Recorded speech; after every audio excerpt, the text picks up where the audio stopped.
बीडमधून महाराष्ट्राला हादरवणारी बातमी आहे। बीड जिल्हा बालविवाहाचा हॉटस्पॉट बनतोय।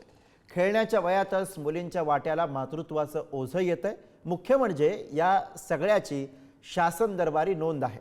बघूयात बालपण हिरावलेल्या या मुलींची ही करुण कहाणी।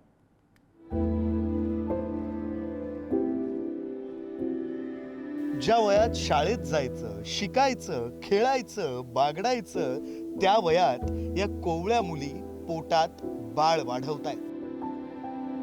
ही भयंकर कहाणी एका दोघींची नाही तर बीड मधल्या 12 मुलींची आहे। यातल्या 10 मुली तर 15 वर्षांच्या आतल्या आहेत। कुणाही संवेदनशील मनाच्या माणसावर हजारो प्रश्नांचा भडीमार करणारी ही बातमी। मनाला न पटणारं, मेंदूनं स्वीकारायला हवं असं बीडचं हे भयंकर वास्तव।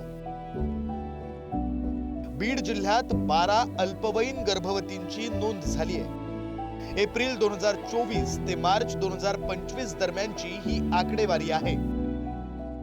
बीड तालुक्यात 4 मुलींची नोंद। गेवराई आणि वडवणीमध्ये प्रत्येकी 2 मुली। आष्टी, केज, धारूर, शिरूर, कासार इथं प्रत्येकी एका गर्भवतीची नोंद। मुख्य म्हणजे शासन दरबारी असलेली ही आकडेवारी आहे। RCH पोर्टलवर गर्भवती महिलांची नोंद केली जाते। हे आरोग्य विभागाचं अधिकृत पोर्टल आहे। गर्भवती मुलींबद्दल धक्कादायक खुलासा।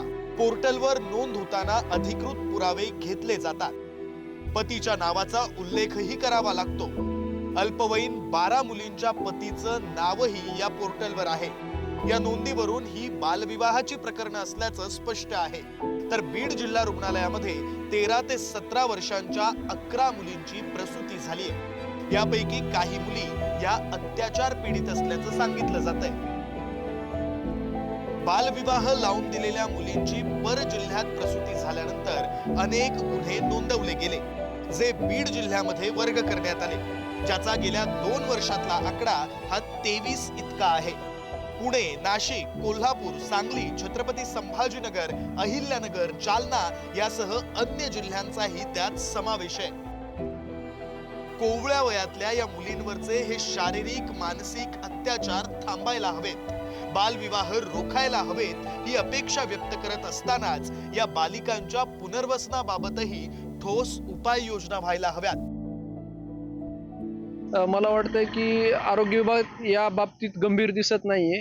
कारण काय खूप ठिकाणी खाजगी असेल अथवा सरकारी ठिकाणीही रुग्णालयामध्ये 18 वर्षाच्या आतील मुली गर्भवती राहिल्या तरी त्यांच्या डिलिव्हऱ्या केल्या जातात। वयाची योग्य तपासणी केली जात नाही। मग त्यानंतर त्या मुलाचंही आयुष्य बर्बाद होतं। त्याच्यावर पोक्सो सारखा गुन्हा दाखल होतो आणि त्या मुलीच्याही मनावर एक वेगळा आघात होतो की 1 वर्षानंतर ही माझ्यासोबत हे काय घडलेलं आहे। तर सुरुवातीलाच प्रशासनाने या बाबतीत खबरदारी घेणं आणि प्रत्येक मुलीला न्याय मिळवून देण्यासाठी, तिचं पुनर्वसन करण्यासाठी प्रयत्न करणं खूप गरजेचं आहे। बालविवाहाविरोधात कठोर कायदा असताना ही अवस्था आहे। का तर व्यवस्थेला याचं गांभीर्य नाही, समाजाला याची फिकीर नाही आणि त्यामुळं किती दिवस चालणार ही उदास कहाणी। हसण्याच्या वयात मुलींच्या डोळ्यात का येतंय पाणी याचं उत्तर डोळेझाक करणाऱ्या व्यवस्थेला द्यावं लागेल। बीडहून उदय नागरगोजेसह सचिन जिरे, पुढारी न्यूज।